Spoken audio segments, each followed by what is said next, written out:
Os republicanos da época da monarquia defendiam a escravidão, afinal, foi por conta disso que eles derrubaram o império? Essas duas perguntas serão respondidas nesse vídeo, e se você é apaixonado por história, considere já me seguir aqui. Agora bora lá pro conteúdo. O Partido Republicano ele surgiu em 1870, com o Manifesto Republicano no Rio de Janeiro, e depois nas demais províncias. Em 1873 surgiu o principal deles em São Paulo. E essa década de 70 foi muito intensa, afinal o ano de 70 inclusive marca o final da Guerra do Paraguai, simplesmente o maior conflito da história do Brasil. Os militares inclusive tiveram que voltar da guerra e ter uma experiência não muito legal, porque grande parte deles eram ex-escravos ou descendentes de escravos. E parte da sua família, quando eles voltaram, ainda estava nessa condição. O país ainda tinha escravidão. A relação da instituição exército e a monarquia foi péssimo. E quando algum militar, principalmente de baixa patente, ia a público reclamar, ele era punido. E em paralelo a isso, existia a influência positivista, que ia cooptando os militares para o republicanismo. Só que isso eu vou explicar em um vídeo específico sobre a questão militar. Mas eu só fiz esse parênteses para explicar o quanto a situação da década de 70 era complexa. No ano seguinte, 1871, foi aprovada a Lei do Ventre Livre, com a assinatura também da Princesa Isabel. E essa lei e os debates em torno dela fizeram com que o tema abolição da escravidão se configurasse como o mais importante na opinião pública. Cada vez mais relevante, aparecendo nos jornais, não poderia ser ignorado pelo Partido Republicano. Só que tinha um problema.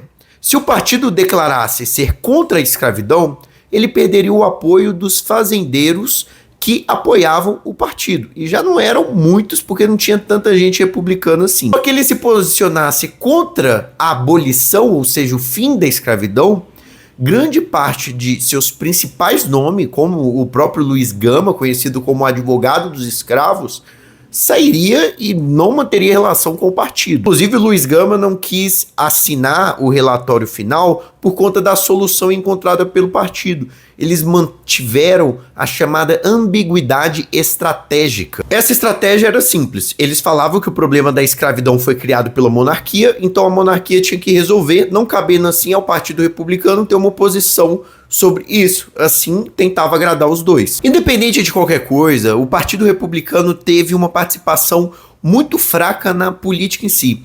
Elegeu pouquíssimos deputados, praticamente dois que se elegeram continuamente, que foi o Prudente de Moraes e o Campos Salles, ambos contrários à escravidão. Aí você pode estar achando esses nomes comuns e que você já ouviu eles em algum lugar, e sim, ambos se tornariam na Primeira República presidentes do Brasil. Então aqui foi a primeira pergunta: os republicanos eram ou não eram favoráveis à abolição da escravidão? Em geral, sim. Em geral, grande parte dos republicanos eram contra a escravidão, mas tinha no quadro do partido fazendeiros favoráveis, se não da escravidão em si, mas de uma abolição muito lenta e com indenização para os proprietários. E isso não é uma novidade do Partido Republicano, porque, como diz o Joaquim Nabuco, o abolicionismo ele começou a crescer dentro dos partidos, formando uma espécie de partido abolicionista. Só que não um partido com uma estrutura oficial, e sim um partido mais no sentido de tomar parte, de tomar um lado, ou seja, dentro do Partido Conservador e do Partido Liberal, você também tinha defensores da escravidão ou de um fim muito gradual, e você tinha abolicionistas.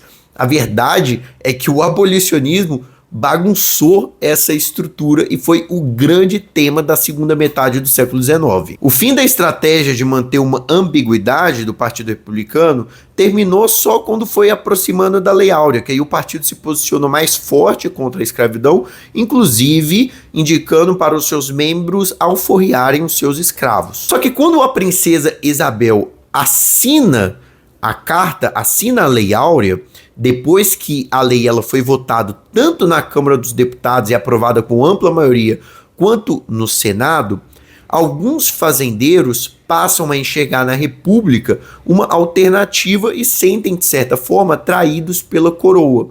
E daí eles se tornam aquilo que José do Patrocínio chamou de republicanos dos dias 14 de maio, fazendo a referência ao dia da assinatura da Lei Áurea, que foi no dia 13, dia 14 ser no dia seguinte, ou seja, no dia seguinte eles viraram republicano.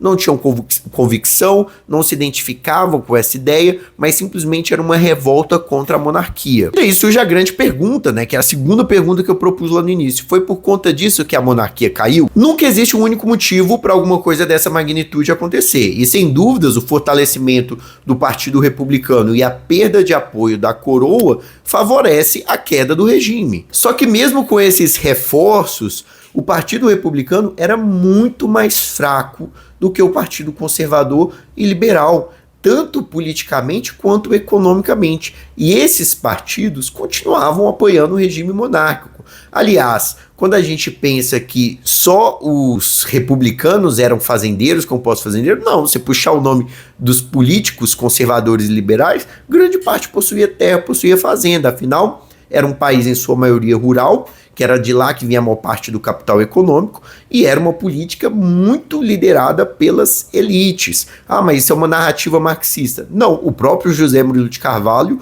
fala muito bem sobre isso. Então, como sendo mais fraco que os liberais, mais fracos os conservadores, mesmo assim eles conseguiram derrubar a monarquia sem tanta resistência, por conta da ação dos militares, altamente influenciados pelo republicanismo positivista. Os militares não eram escravistas, não era isso que movia eles. Eles moviam por um corporativismo do exército. E os intelectuais que influenciaram, os intelectuais republicanos que influenciaram os militares a agirem, também não eram escravistas. Em sua grande parte foram pessoas como Rui Barbosa, Quitino Bocaiúva, pessoas contrárias à escravidão. Então o fator militar, a questão militar, eu considero como uma preponderante para a queda da monarquia.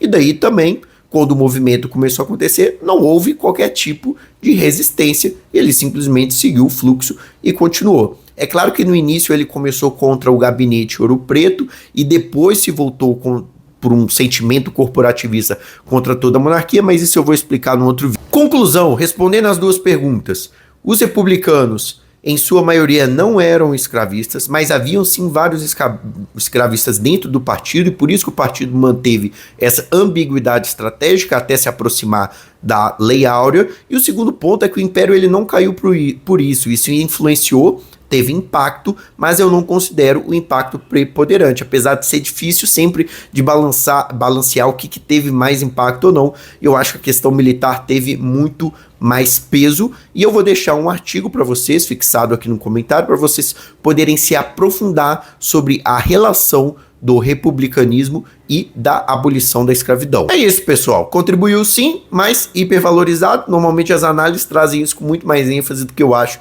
que deveria trazer. Se você é apaixonado por história, já se inscreve que logo logo vai vir mais vídeos como esse. Também vídeos longos, eu tenho postado mais shorts vídeos. Agora eu quero começar a postar vídeos longos para vocês. Tamo junto e tchau, tchau.